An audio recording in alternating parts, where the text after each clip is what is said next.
So student आइए, आज आपका यहाँ पे दोबारा से स्वागत है स्टूडेंट। तो आज हम यहाँ पे दोबारा से देख रहे हैं, आज हम देख रहे हैं 12th स्टैंडर्ड का एक बहुत ही इंपॉर्टेंट एक टॉपिक जिसका नाम की मतलब यहाँ पे क्या है बच्चे, देखिए ट्रांसक्रिप्शन नाम है। ठीक है, तो आज हम देख रहे हैं यहाँ पे ट्रांसक्रिप्शन। चलिए, तो आज हम यहाँ पे देख रहे हैं ट्रांसक्रिप्शन।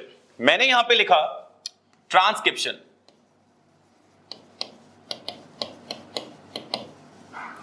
ट्रांसक्रिप्शन क्या होता है, सबसे पहले आप ये देखिए, ट्रांसक्रिप्शन का मतलब होता है डीएनए से एमआरएनए बनाना।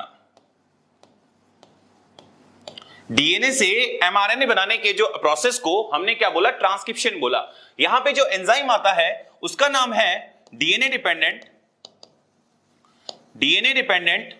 RNA polymerase.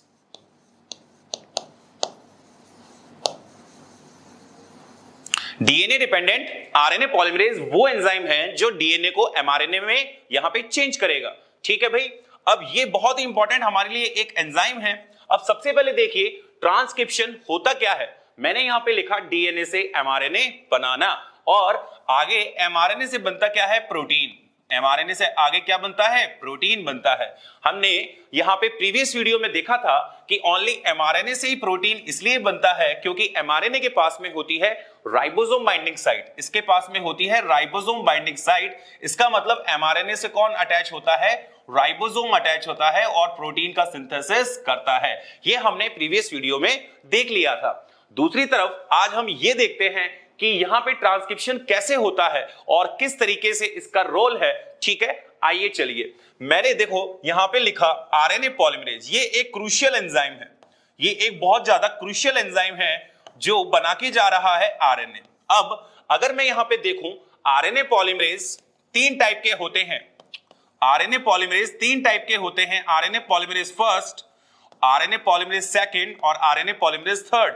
ये डिफरेंट आरएनए बनाते हैं। हमारे लिए ये चीज इंपॉर्टेंट है कि यहाँ पे कौन सा आरएनए पॉलीमरेज कौन सा आरएनए बनाएगा, क्योंकि ये आपके मेडिकल एग्जाम और बोर्ड एग्जाम में बहुत बार क्वेश्चन आता है कि कौन सा आरएनए पॉलीमरेज कौन सा आरएनए बनाता है। इसको भी हम देख लेते हैं। चलिए, मैंने यहां पे लिखा आरएनए पॉलीमरेज फर्स्ट बनाता है rRNA 28S RNA, 5.8S RNA और 18S आरएनए। तो इतने टाइप के आरएनए बनाएगा कौन, आरएनए पॉलीमरेज फर्स्ट। सेकंड वाला जो बनाता है, ये बनाता है precursor of mRNA, precursor of mRNA, जिसका नाम क्या है, that is HNRNA, heterogeneous nuclear RNA बनाता है। ठीक है, तो ये बात भी आपके लिए इंपॉर्टेंट है। तीसरी चीज, जो आरएनए पॉलीमरेज थर्ड है वो बनाता क्या है आपका 5.8S RNA, 5.8S RNA, 5.8S RNA और ScRNA, ScRNA, SnRNA और tRNA। तो आपने यहां पे ये देखा कि जो आरएनए जो पॉलीमरेज है डिफरेंट आरएनए यहां पे बना रहा है। दूसरी चीज, ट्रांसक्रिप्शन करने के लिए हमको सबसे पहले एक डीएनए का सेगमेंट चाहिए। एक डीएनए का सेगमेंट चाहिए। आपको पता है कि डीएनए इज डबल स्टैंडर्ड, तो मैंने यहां पे लिखा 5 प्राइम टू 3 प्राइम और 3 प्राइम टू 5 प्राइम। ये बात आप जानते हैं। अब इस डीएनए में पूरे डीएनए का ट्रांसक्रिप्शन कभी नहीं होगा, पूरे डीएनए से आरएनए बिल्कुल नहीं बनेगा। एक सेगमेंट का ट्रांसक्रिप्शन होता है और इस सेगमेंट को बोलते हैं ट्रांसक्रिप्शनल यूनिट। इसको बोलते हैं ट्रांसक्रिप्शनल यूनिट, टीयू बोलते हैं शॉर्ट में। और इस टीयू के तीन पार्ट होते हैं बच्चे, एक होता है प्रमोटर, एक होता है कोडिंग और एक होता है टर्मिनेटर। इसका मतलब मैंने यहां पे ये देखा कि पूरे डीएनए का ट्रांसक्रिप्शन नहीं होता, एक सेगमेंट का ट्रांसक्रिप्शन होता है। उस सेगमेंट का नाम क्या है, ट्रांसक्रिप्शनल यूनिट है, जिसके तीन पार्ट होते हैं। एक का नाम क्या है, प्रमोटर है, एक का नाम बच्चे क्या है, कोडिंग है, और एक का नाम क्या है, टर्मिनेटर है। इसको थोड़ा सा डिटेल में हम यहां पे अब देखते हैं। मैंने यहां पे लिखा ये एक डीएनए है,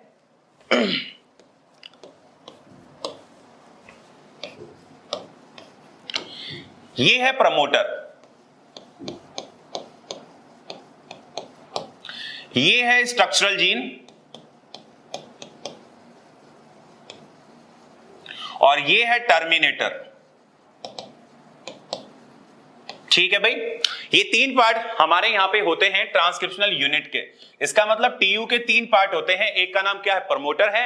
एक का नाम क्या है, स्ट्रक्चरल जीन है, जिसको मतलब कोडिंग सीक्वेंस भी बोलते हैं। इसी का नाम क्या है, कोडिंग।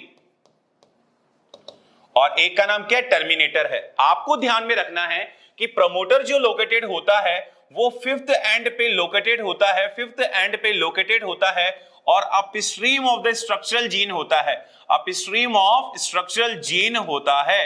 ये क्वेश्चन बहुत ही ज्यादा इंपॉर्टेंट है कि प्रमोटर की लोकेशन क्या होती है डीएनए में। आपको बताना है कि 5 एंड पे होता है और स्ट्रक्चरल जीन के अपस्ट्रीम होता है।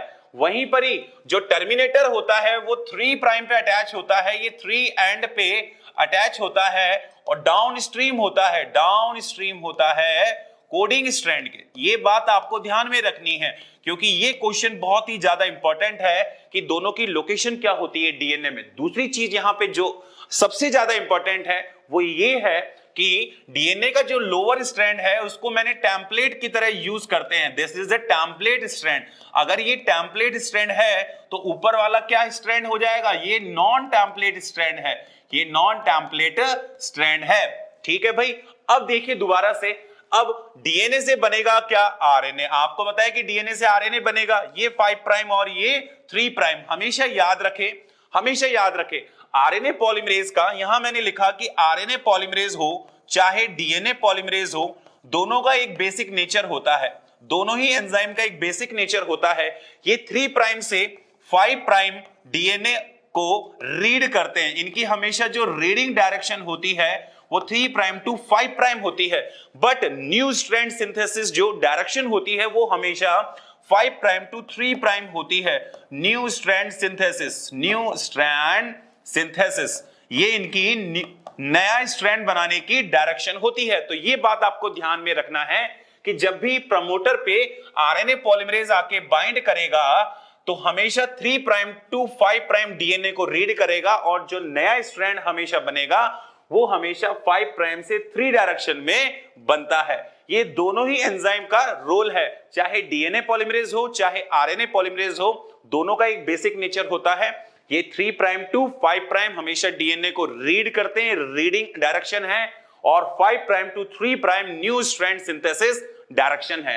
तो ये बात भी आपको समझ में आ गई होगी कि भाई प्रमोटर की लोकेशन क्या है और यहां पे टर्मिनेटर की लोकेशन क्या है। आगे थोड़ा सा इसको हम और देखते हैं। दूसरी चीज ये कि हमको, अब देखिए यहां मैंने दोबारा से डीएनए बनाया, यहां मैंने 5 प्राइम लिखा, यहां 3 लिखा, यहां 5 लिखा और यहां पे 3 लिखा। अब देखिए आप सिर्फ डीएनए को देखिए, आपको डीएनए को देख के ही यहां पे पता लग जाएगा कि यस यही एमआरएनए बनाएगा। वो इसलिए बनाएगा, देखिए कैसे। मान लीजिए यहां पे डीएनए से आरएनए बन रहा है और ये मान लीजिए एमआरएनए है, ये मान लीजिए एमआरएनए है। अब एमआरएनए देखो, एमआरएनए से आगे क्या बनेगा भाई, प्रोटीन बनेगा। अब ऐसा एमआरएनए के पास में क्या होता है जो बाकी और आरएनए के पास में नहीं है, तो एमआरएनए के पास मैंने बोला कि इसके पास में होता है AGG, that is ribosome binding site, जिसका नाम एक और है शाइन-डेलगर्नो सीक्वेंस, शाइन-डेलगर्नो सीक्वेंस, जिसकी वजह से एमआरएनए के ऊपर राइबोसोम अटैच होता है। और जो राइबोसोम अटैच होता है वो हमेशा आपको याद रखना है स्टार्ट कोडॉन से लेकर स्टॉप कोडॉन तक ही रीड करता है, अटैच होता है। इसका मतलब एक सेगमेंट का ही आगे जाके एक, देखो इस सेगमेंट का ही आगे जाके प्रोटीन बनेगा, और इस सेगमेंट को हम क्या नाम देंगे, इसको हम सिस्ट्रॉन के नाम से जानते हैं, या फिर इसको ओपन रीडिंग फ्रेम के नाम से भी जानते हैं। तो इस प्रकार पूरे आरएनए का प्रोटीन नहीं बनेगा और पूरे डीएनए से आरएनए नहीं बनता। ठीक है भाई, अब देखिए ये है प्रमोटर, ये है कोडिंग और ये है टर्मिनेटर। अब देखिए सबसे पहले प्रमोटर पे कौन आके बाइंड करता है, सबसे पहले आपको याद रखना है कि सिग्मा आके प्रमोटर पे जाके बाइंड करता है, क्योंकि सिग्मा के पास में है डीएनए बाइंडिंग डोमेन। अब यहां पे आरएनए पॉलीमरेज भी यहां पे आरएनए पॉलीमरेज के पास भी डीएनए बाइंडिंग डोमेन होता है। अब दोनों के बीच में क्या है, रेस लग रही है कि मैं प्रमोटर से बाइंड करूं कि मैं प्रमोटर से बाइंड करूं। पर यहां प्रमोटर पे सबसे पहले कौन अटैच होता है, सिग्मा अटैच होता है और ज्यादा देर तक अटैच होता है। ठीक है, इसका मतलब सिग्मा की अफिनिटी प्रमोटर के लिए ज्यादा है। इसका मतलब सबसे पहले प्रमोटर पे आके सिग्मा बाइंड करेगा, फिर ये किसको बुलाएगा, आरएनए पॉलीमरेज को बुलाएगा, फिर फाइनली यहां पे आरएनए पॉलीमरेज अटैच हो जाएगा। कोडिंग का क्या बनेगा, आरएनए बनेगा और टर्मिनेटर से डिसोशिएट हो जाएगा आरएनए पॉलीमरेज। और यहां पे कुछ क्या आएंगे, टर्मिनेटर फैक्टर आएंगे जिसको रो के नाम से हम जानते हैं। तो ये मैंने आपको थोड़ा सा आउटलाइन बताया है ट्रांसक्रिप्शन के बारे में। ठीक है, तो आज आपने सिर्फ ये देखा है कि भाई ट्रांसक्रिप्शन में यहां पे कौन कौन से स्टेप सबसे ज्यादा इंपॉर्टेंट है। सबसे पहली चीज कि भाई पूरे डीएनए से आरएनए नहीं बनता है, एक सेगमेंट का आरएनए बनता है जिसका नाम क्या है, उसको हमने क्या बोला, ट्रांसक्रिप्शनल यूनिट बोला, जिसके 3 पार्ट होते हैं। एक का नाम क्या है, प्रमोटर है, एक का नाम क्या है, कोडिंग है, और एक का नाम टर्मिनेटर है जिसको पीसीटी के नाम से भी जानते हैं। वहीं पर ही हमने ये देखा कि पूरे आरएनए से भी प्रोटीन नहीं बनता, एक सेगमेंट का प्रोटीन बनता है जिसका नाम है सिस्ट्रॉन, जिसको शॉर्ट में हम बोलते हैं ओपन रीडिंग फ्रेम।